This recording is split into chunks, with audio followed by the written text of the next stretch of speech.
Welcome to New Sky TV. Shocking revelation, even Guo Yuxin can't save it. New drama sparks controversy over excessive kissing scenes in a greasy male lead. Viewers' comments are heartbreaking. Guo Yuxin's new drama, with Jin Chang'an, aimed to portray the heroic spirit of a female general, but instead degenerated into a sugary, mass-produced romance. The data-driven density of kissing scenes, the jarring casting of the male lead, and the hastily pieced-together plot expose the deep-seated disconnect between the traffic formula and artistic expression in the short drama industry.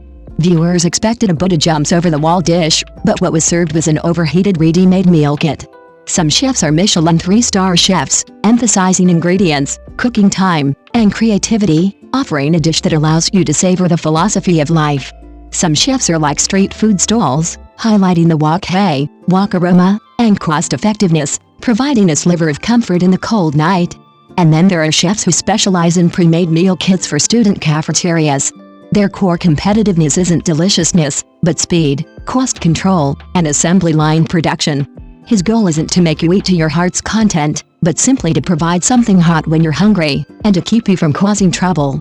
The short drama industry is increasingly resembling a cafeteria meal kit. Guo Yuxin's new drama, with Jin Chang'an, is an awkward example of something intended to be a delicious Buddha jumps over the wall, but served with a strong meal kit flavor. What's so magical about this? The magic lies in the fact that Guo Yuxin herself is undoubtedly a top-tier figure in the short drama circle, possessing both inherent popularity and a strong reputation.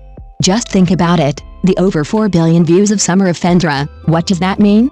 It's the equivalent of the news broadcast of the short drama world, a national phenomenon that even square dancing aunties would sway to.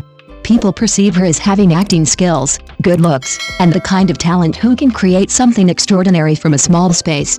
So when she announced she would be playing the iron-willed female general Lei Shuang, personally engaging in combat with a dashing and heroic air, everyone's expectations skyrocketed. It's like going to your favorite shacks and snack shop, and one day the owner announces, "Next week we're launching a Michelin-level Wellington steak, handcrafted in limited edition." You're bound to be excited, thinking, "This is amazing." But when the dish arrives, you cut into it and discover the steak is synthetic, the pastry is semi-finished, the mushroom sauce is canned, and the only bright spot is that the owner added 2 extra spoonfuls of peanut butter. With Jin Chang'an gives viewers this feeling. It was supposed to be a drama about female generals fighting and defending their country, with a core of patriotism and battlefield bloodshed. But what happened? The first 20 episodes could almost be edited into a compilation of kissing scenes between the male and female leads. I'm not saying female generals can't have romances, even Mu Guilin held a marriage contest on the battlefield. But the problem is, priorities need to be clear. The logic of this drama is extremely crude, as if the data department issued a death order. Guys, user data shows that the density of kissing scenes in the first 3 episodes directly determines the completion rate and paid subscription rate. Kiss them to death. So, the female general's sword isn't for killing enemies, but for peeling apples for the male lead. Her warhorse isn't for charging into battle, but for romantic getaways. A perfectly good patriotism was forcibly twisted into petty romance, and in a particularly cloying way, like artificial sweeteners. It's like ordering a spicy hot pot, and the chef pours in half a bottle of sugar, telling you, "Honey, we've done our research. Sweetness effectively neutralizes the spiciness and enhances the flavor." You just want to throw the blame on them. This exposes a core contradiction in short drama creation, the conflict between artistic expression and data KPIs. When every element of a work begins to serve cold, hard numbers like retention and payment, it ceases to be a work and becomes a mere product. Kissing scenes are the cheapest and most effective tool for driving traffic to this product.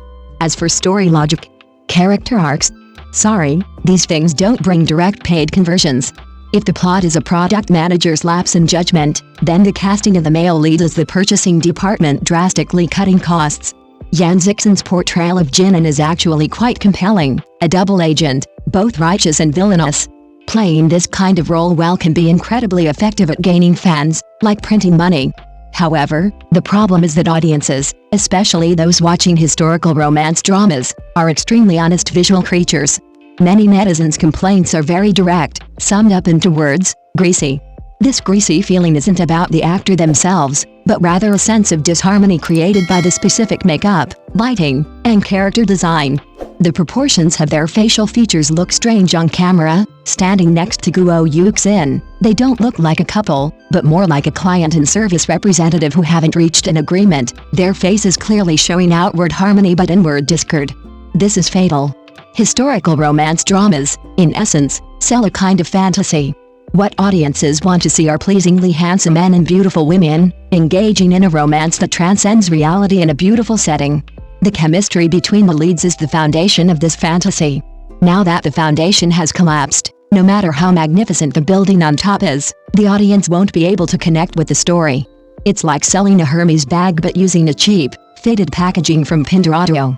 You tell the customer, don't look at the packaging, look at the leather, the stitching. Of course, some people say Yan Zixin's acting is decent. That's true, but the problem is, in the short drama genre where 3 seconds determine life or death, first impressions of appearance are often more important than acting skills. Viewers don't have the patience to wait 70 or 80 episodes to showcase some kind of transformative acting. Most people will click away if they don't like the face. That's the cruelty of the market. Besides these two major flaws, there are countless other complaints, like an old lady at a supermarket sale. For example, Guo Yuxin's sweet face doesn't quite capture the fierceness of a female general. She looks like a female colleague doing cosplay during a company team-building event. The dubbing also contradicts the character's image, sounding like watching a low-quality dubbed film. The pacing is wildly inconsistent. The early episodes are all about romance, then later, realizing the story is too long, they start fast-forwarding, relying on flashbacks for character development, verbal sparring for conflict resolution, and the ending is so rushed that you wonder if the screenwriter's computer broke down halfway through. All these problems point to one root cause: the creative inertia of industrialization. When a team discovers that the formula of traffic queen plus sweet romance plus tragic love can make money, they frantically replicate it, filling it with various currently popular elements, such as female general. However, they treat female general merely as a label, a gimmick, rather than truly understanding the core of the concept. They're too lazy to polish the script, too lazy to build a plausible world building, and too lazy to find an actress who truly fits the role. What they do is haphazardly stew together a bunch of market-proven hit elements, hoping to replicate success again. However, audience tastes are constantly evolving. The reason everyone was disappointed with Jin Chang'an is precisely because they had higher expectations for Guo Yuxin. Everyone expected a high-quality female-centric short drama, but instead, they received a reskinned, formulaic romantic comedy. This sense of disappointment is the most devastating. Ultimately, an actor's acting skills and popularity are the explosive force that ignites a drama. But a high-quality script and well-developed characters are the indispensable fuse. Without the fuse, even the strongest explosive is just a muffled fart. Hopefully, this failure will prompt industry professionals to take a step back and reflect. Data is a tool, not a Bible. What audiences want to see is always a genuine story, not a product built from cold, hard data. After all, after eating too much ready-made meals, everyone longs for a real, hearty meal cooked over a wok. Thank you for watching the video. See you in the next video. Thank you.